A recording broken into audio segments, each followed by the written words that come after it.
Ron Goodall, FightHype.com. I'm here with Rodney Crisler. What's going on? Like I say, we had a rough night. You know, we got schooled a little bit on the fight, but Devin gonna bounce back, be stronger. Like I say, they had a plan. You know, that's one thing you got to look at when you're looking at, you know, a top coach that knows what to do. And he had, you know, inside people telling him. He didn't try to make the weight. He didn't want to make the weight. He knew exactly what he was doing. The plan was to drain Devin, you know, and come in strong. You know, 3 pounds, that ain't nothing to nobody, but that's a lot in boxing, you know. So I take my hat off to Deb for standing up. You know, even when he was hurt, Devin refused to stop. He wanted to finish on his feet, and you know, I'm proud of him. You know, that means a lot to me. That tells me that, you know, you got a real a fight in there. Like I say, old school fighters, they was great. They lose, they come back, be great, you know. But like I say, it was hard, you know what I'm saying? Hard to take that, you know, that first loss. Devin, when he got stunned in the first round and he never recovered. People don't understand that.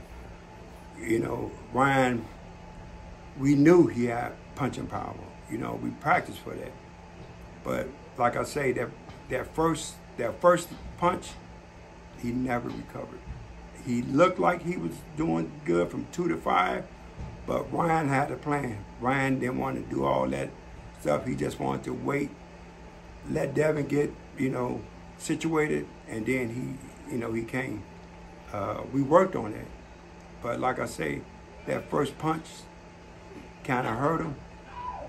You know, that was a good plan. I went to his room. Ryan was relaxed. Had a four-band violinist in his room. Were you the one that was watching the raps? Yes, okay. I went and watched the rap. He had a violinist right there, and his comma was just cool. When I saw that, I was like, shit. And I told the team, hey man, this guy, you know, he just listening to violin music, getting his aura right, all that right there, that means a lot, you know. A lot of fighters, you know, they want to get hyped, listen to rap music, this and that, but I'm watching the top thing, what he was doing. I mean, and then when he wasn't listening to the violinist, he was listening to, you know, church probs and all that other stuff. And I mean, he really had his zen right going into this fight. You know, it was a big problem, but it was too late. We signed on the dotted line, so we had to go through with it. And like I say, I'm proud of Devin for going through and doing what he had to do. You know, we made some mistakes, you know, with the team, but we can bounce back from this. You know, like I say, Devin's strong. I mean, one of the truest fighters out there. I don't hold this against him. You know what I'm saying? Sometimes we got to sit back and we got to see what's going on around us instead of, you know, assuming things, you know, and that's what happened. We was looking for something else, but what we saw was something different. We thinking he drained himself, now he weak. He can't make the 3 pounds, so he weak. No, it was reversed. He didn't want to lose them 3 pounds. He knew the limit. If he lost 2 pounds, he would have to lose it in the weigh-ins.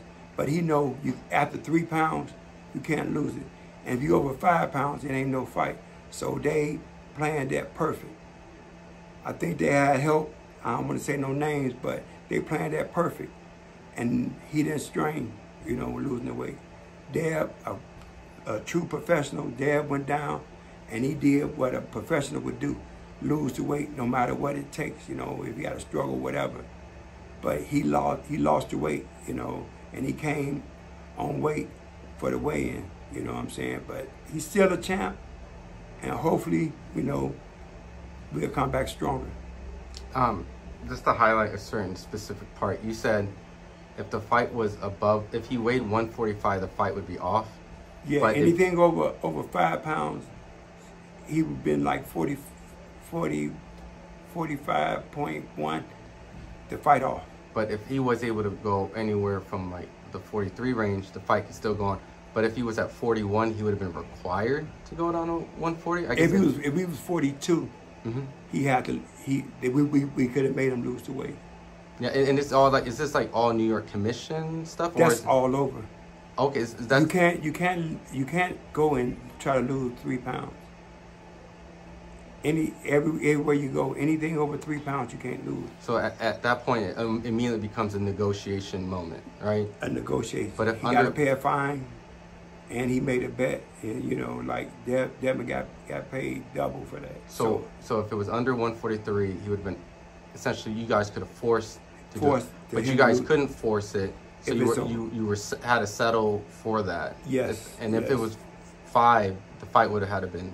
Yeah, the fight would have been off. That's a different weight class. So now, not putting specific names, but I've heard just rumors, and it could have been, I think the boxing voice I've heard in the morning was saying that it was maybe, and you don't have to clarify, but it was saying that they were looking just to hit 143 as a limit. Yeah. And they went to potentially, I think, Scooter, who's been Danny Jacobs, to kind of just land right at 143 on the dot, not trying to get under. And is that essentially what? Yeah. You had to be over 43.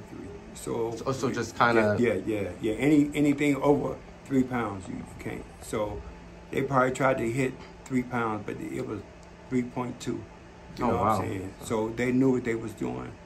And, like I say, in this game, it's strategies. You know what I'm saying? I mean, that's why. Why didn't when did you guys kind of come about hearing this? And if not, why didn't you guys just fight fire with fire and just kind of say, hey, no. What it was Devin discipline. Devin fight, for honor. Devin fight for his belt. And Devin, because he would have been stripped of the belt if he did 143. If he didn't make it. So instead of kind of saying, all right, we'll make the fight even, but I'll lose my belt, I want to keep my belt while fighting. Exactly. Oh, wow. Yeah. So, like I say, things like that, they play a big part in the preparation of a fighter. You know what I'm saying? Everybody, he didn't make weight, 11. No. Like, Kambosos didn't make weight. He was 2 pounds over. He had to lose it in order to fight for the belts. You remember when we went down in the first time? I get what you're saying. So if he was able to, they'll give him time to make for the belt. Yeah. But let's just say if you made 142, right? Yeah. Or like you went to 142 and said, hey, I'm not going to make it anyways. What happens then there? Like you won't obviously fight for the belt. That's when the negotiations start. Okay, they usually take 20% of his purse, or there was like a meal. The commission take like a meal per pound, so that's 3 meals out of his check, plus the bet he had to reserve. So he wasn't looking for that money. That was a giveaway, and like I say, that would happen when you looking at the money and not looking at the fight. So sometimes you gotta, hey, hold on, no, I want that guy to lose weight. And they was like, no, he's 3 pounds over, he can't lose weight. So you either gonna say, yeah, fight, or no, nay, fight. Devin said, forget it, let's go. You know what I'm saying? See, when you in this position, these are the most powerful moments in boxing. Like when he fought Tank knew it was gonna drain him. Rehydration clause. Yeah, the hydration, you can't come back, this and that. That right there, people don't know that takes a lot out of you. This fight game is is mental preparation, it's physical preparation. You know what I'm saying? Everything plays a part. You know what I'm saying? You can be eating right, doing all that right there. But the other team their plan was to, okay, we gonna be stronger. We ain't gonna lose all that weight. We're gonna lose just the amount that we can fight. Forget that, give him the money. We don't care. And like I say, Devin was doing good from 2 to 5, but I knew he was gonna gonna start coming. And like I say, it was like when you dazed, it's like being drunk. It's like, like certain things ain't there. You know what I'm saying? Like when you drunk, you think, oh, I can walk here, but I can't. You know what I'm saying? So that what Devin was in. He was in a state where, okay, I got buzzed, so I'm trying to get my feet back. So that's what he was doing. Kind of like people would say, like Mayweather, Shane Mosley, would kind of get rocked and kind of. Yeah. I mean, some people have speculated that, hey, you guys may have underestimated, which in this case, I assume you guys never did. Yeah.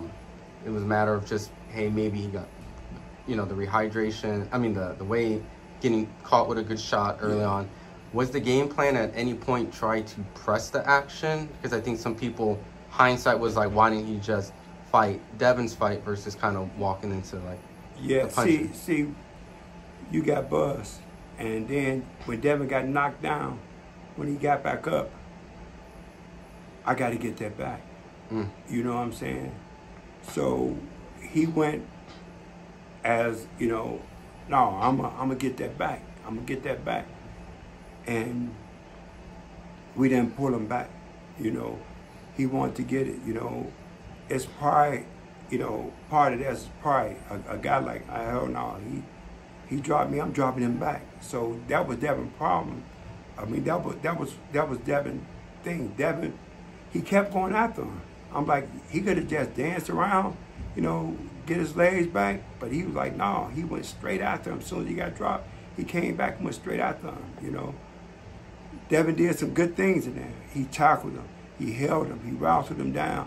See, them that a smart fighter do, they buy time. I mean, Devin knew what he knew what was in stake. If like I say, he really was punching. He was really punching, and like I say, Devin was really hurt. For Devin to do that, that takes a miracle, man. I mean, anything else, Devin would have, they would have got out of it. They would have got Devin out of it. The referee could have stopped it at any time. But Devin was strong, and he was like, he kept pushing forward. He lost. He wasn't trying to win no more. He was trying to get it back. You know what I'm saying? I need to hit this dude with some good shots. But Ryan was just fighting in spurts. When he wanted to try to knock Devin down, he went in there until he did it. You know what I'm saying? I don't care how tired he got. He stayed in there, kept punching until Devin went down. And so, like I say, they had a good plan. And, I take my hat off to him, I even told him, him and his father after the fight, good fight. I told his coach, I said, good plan, good fight. And like I say, it was a lot of things we could have did or we could have tried to do, but like I say, once you get dropped or once you get hurt, you go into a certain mode. They got a saying, the worst fighter is a hurt fighter. You know what I'm saying? And so we waiting on, because Devin was trying. He was trying to hit her. But like I say, we missed it. But like I say, I don't hold my head down on Devin. I'm like, Devin, one of the strongest fighters out there. I mean, I'm sure he'll bounce back. Yeah. I mean, and you don't understand going into that fight. What I'm looking at is Ryan got a loss. He ain't got nothing to lose. Yeah. You know what I'm saying? So he gonna come with the best he can come with. A little different type of pressure, right? Different type of pressure. He moved around and he did everything, and they talk about that little fake ass shoulder roll he did. But if you saw, Devin couldn't penetrate. When he leaned over here and he was this, Devin only had the back. He couldn't hit him in the front. Everything was in the front. He couldn't hit him with an uppercut. He couldn't hit him on top of the head. And that's one of the best moves that I don't know who showed him, but that move right there saved Ryan. I'm like, we can't penetrate. How we gonna penetrate? You know what I'm saying? I'm telling Devin, you know, turn him, get him in the middle of the ring. But once he, you know, he knew what he was doing. He ran on the ropes. He let you punch yourself out. Because you just hitting him hard, this and that, and ain't nothing happening. He not getting hurt, and then he come back, and then he say, okay, it's my turn. Do you think that was kind of part of maybe his plan of kind of like come here to invite? Because, you know. Exactly. I mean, I know for a fact that was his plan. Kind of like a mental ploy, like, hey. His coaches never said, get off the ropes. They didn't say that. they said, go ahead, let him punch himself out. You know. Is that what you heard Derek and them saying? Or? Yeah. They didn't say, no, they didn't say nothing. But you know, you've been around boxing since I was growing up. So this is your expertise of knowing hindsight and just knowing what's going on. Yeah. So when things were explained to, like, I guess, Devin in this situation, I mean, was it just the game plan was this, but it was just harder to implement because Ryan was doing, or everybody said Ryan ain't got no shoulder and ain't no, you know, he don't know how to do no shoulder roll. But he wasn't getting hit. Everybody not looking at what Ryan was doing. You know what I'm saying? They seen now that ain't the right way to do the shoulder roll. That shit worked for him. Whatever he did, when he leaned there, Devin could not penetrate. He hit him back there, and then the referee started taking point. I mean, started warning Devin, hey, you can't hit him back there. Now he got everything. Now Devin trying to throw uppercuts, everything in front. You know what I'm saying? He like this. I mean, it was a terrible example, but it was a good example, and we couldn't penetrate. If you can't penetrate a guy, it's hard. You know, instead of just bagging up and like, no, come out of that. We stayed in there and kept working. At one point in the fight, I think after the second knockdown, I told Devin, I said, stop going forward. I said, you dropping your head and staying there, that's bad. You know, Devin usually out, you know what I'm saying? But like I say, we don't know. Devin could have been concussed. We don't know. I mean, it was a lot of fighting there, you know, and we putting the information out, you know, because I told him, I said, look at me, he did this. He looked down at me. And I said, Devin, stop dropping your head and start stepping back, because Devin a good in and out fighter. And the thing about it is, when you like that, you know, it's like I said, it's like being drunk. You ain't got everything going, you know. But like I say, I take my hat off to Dad. He was good, you know, and he came out okay in the fight, you know, because, you know, really he took some punishment, you know. That was a lot of punishment that he took. And like I say, they had a good plan. And me, I don't know. I would wanted to stop it because, you know, damage-wise, but you gotta honor a fighter's wishes. He wanted to continue, and he didn't want to go out. He went on his shield, and like I say, these are the great fights that we missing. You know, like I say, from that point, Devin showed everybody, look, I'm not worried about keeping my own. Hey, I'm worried about making good fights, and that was a great fight. And like I say, although he lost, I still, you know, think he's one of the greatest fighters out there. Just to kind of just wrap everything up, you know, and kind of do a quick timeline. Ryan obviously came in heavy. You guys have accepted the fight. Devin took a good shot, may have potentially at that point changed the whole entire game plan and perspective of what Devin was naturally able to do. Yeah. Is there anything in between, just hindsight now? Because obviously at the moment, everything Devin wanted to do. I want to take the fight. I want to fight him at this weight. I want to keep my belt.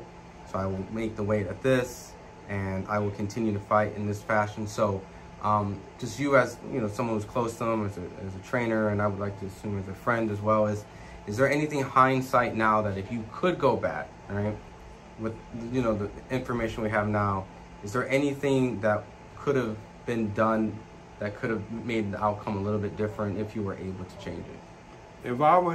If only thing I would have did, I would have said, no, let him at least lose a pound and a half of what he got. No matter what. I know it's against the law, against the rules, but we want that or we ain't fighting.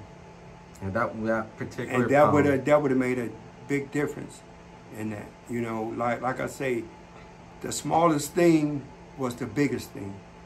You know, them 3 pounds. You got to look at that. That was the biggest thing that happened in that fight. And like sometimes you got to say, no, man. You know, don't think about the money. Just think about, hey, man, forget that. Let's, you know, lose half of that, you know, and take 700,000 instead of 300. You know what I'm saying? So that's the whole thing about it. You know, sometimes you got to be smart. You know, what they showed us was, okay, we got money. You won this money. All right, we already winning. But on their side, they was like, oh yeah, we got theirs. You know, we gonna give him that little $1.5 million. They gave it to him up front and everything. They made sure that you know, he accepted that. You know, me, I would have been like, no, I still need you to lose a half a pound because that's gonna make a difference. You know, but that was the only thing, you know. And far as once he got hurt, we could have been better in the corner, you know, reviving, you know. I was on the ground. It was hard for me to do anything. I'm jumping up, I'm telling them, put water in his head, do this and that, you know.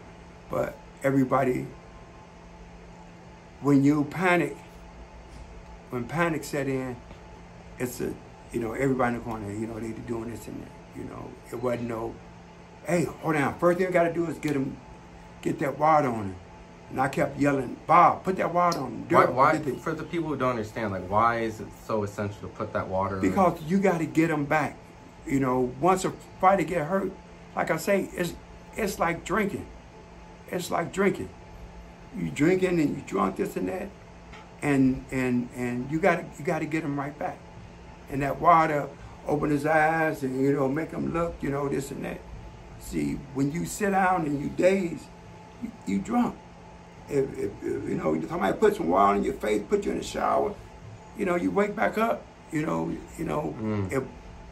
And I think we could have been better in the corner on that right there. And I was yelling out at the top, put water on his head, you know. I was grabbing wet towels, putting it on his back. That's as far as I can go. If I couldn't go up on the stairs and do anything. And I could have did a lot of things different if I was up there.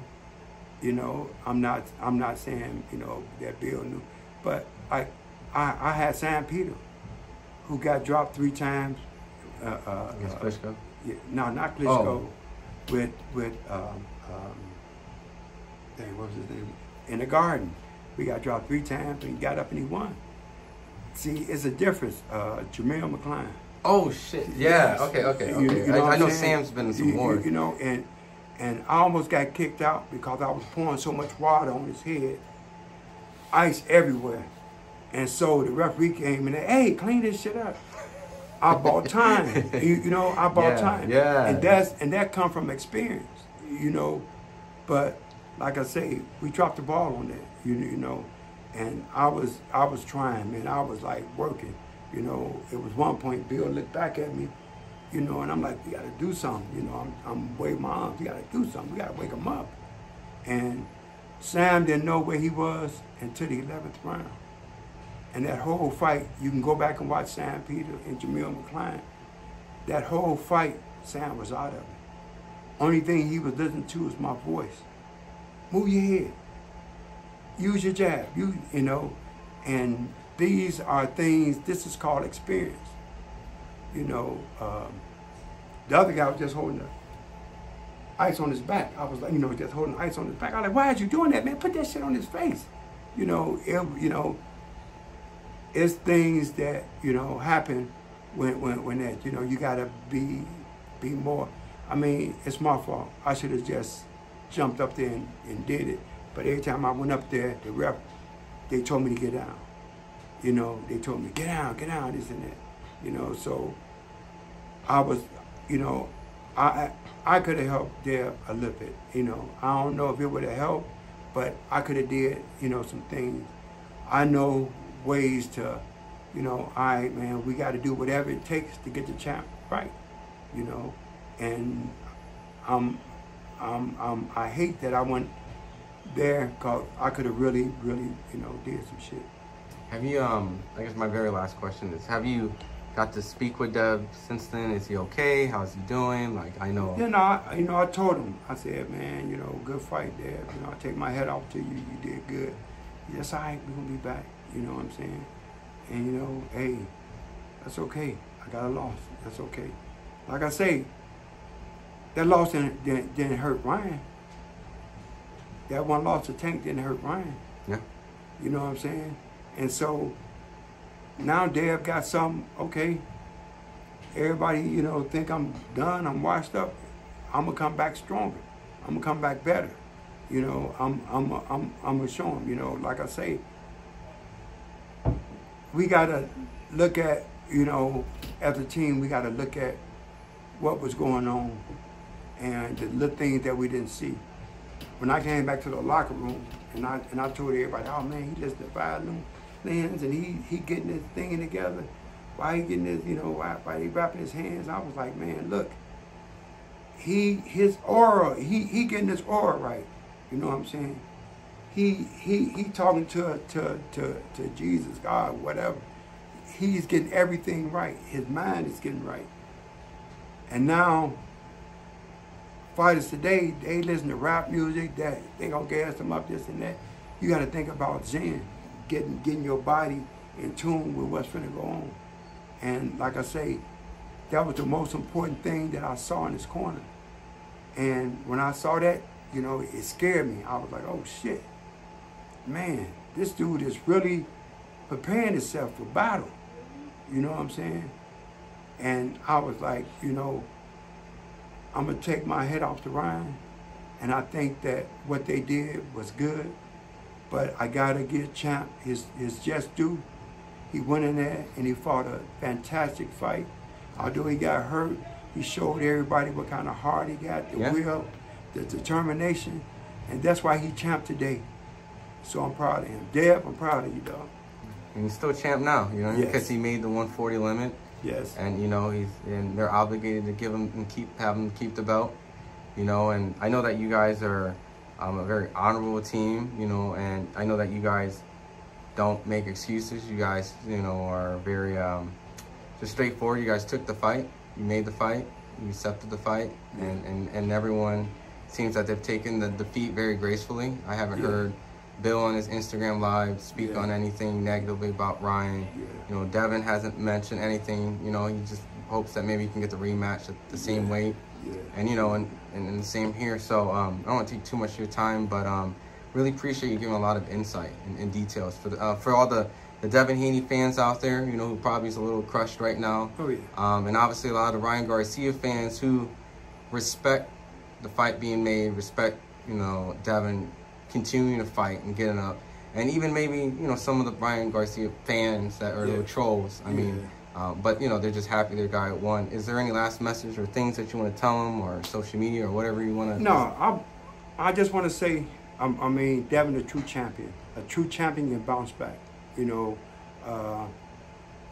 I never thought Devin. I never looked at him as he lost. It's just we got tricked. I'm just gonna say it like that. Bernard with his actors and all that other stuff. That's all the plan. You guys all knew along that was part of the plan. No, they didn't know. I knew. I'm experiencing it, but I was telling. I said, hey man, that's a ploy. That's how they trying to do. When I heard he didn't make weight, I'm like, well, how many pounds he over? I'm hoping they saying 2. They said 3. I said, oh shit, we over the limit. And them is crucial things that we got to understand in this fight game. You know, you got to say, you know what? Hey, listen, let them lose one. You know, I mean, that's a huge teachable moment for a lot of casual boxing fans, right? I mean, I cover the sport of boxing, and I'll put myself in the casual aspect because, you know, I don't know the difference of the obligation and the weight. So, I mean, by you speaking on this in the moment of this time, it's educating a lot of people out there. So they'll probably look at weigh-ins a lot different because I know that it's very simple to just be like, okay, he agreed and signed to it, because that's how I took it, right? Just like how Ryan took the Gervonta fight. He took rehydration clause, whatever, no excuse. Whatever, you gonna fight. Boom, you sign, you agree, you fight, kind of similar. But, you know, I know kind of at once upon a time, when you see someone over a pound, people will be like, yo, or 2 pounds. 3 pounds, 0.2 is pretty high. That's pretty high. I mean, it is high. I don't want to say, but you guys obviously agreed and took it. But the credence of just explaining the difference of what each pound really means on the scale really does mean a lot. So I appreciate you educating us. And look, I know Devin's going to be back. I know you train a lot of heavyweights. For any other guys that you work with, just so the fans know who you may see you in the corner with. Well, I had a fight that weekend with Skylar Lacey. We went to Philly. He got a draw. I jumped on the train, went down there for a couple of hours, did his fight, and came back and was in camp with Dad. You know, but he got a draw, tough fight. He fought the guy that the Cuban out of New York that Jared Anderson fought, the 18-1 guy. He got 1 loss, that's Jared, but he got a draw with him. And you know, Shamar Canal, he won. Amari Jones, he won. And Kevin Newman, you know, like I say, in this game, I hope we all learn from this, you know, going forward, and knowing how you gotta think about, you know, not just the money we won, but we gotta think about the whole fight. You know what I'm saying? That little money hurt them more than it helped them. You know what I'm saying? So I hope Devin come back and you know, be stronger and more wiser. You know, Devin's a smart guy. He gonna figure it out. You know, and he gonna get back to where he needs to be. Awesome. Appreciate it, Ron. All right, thank you.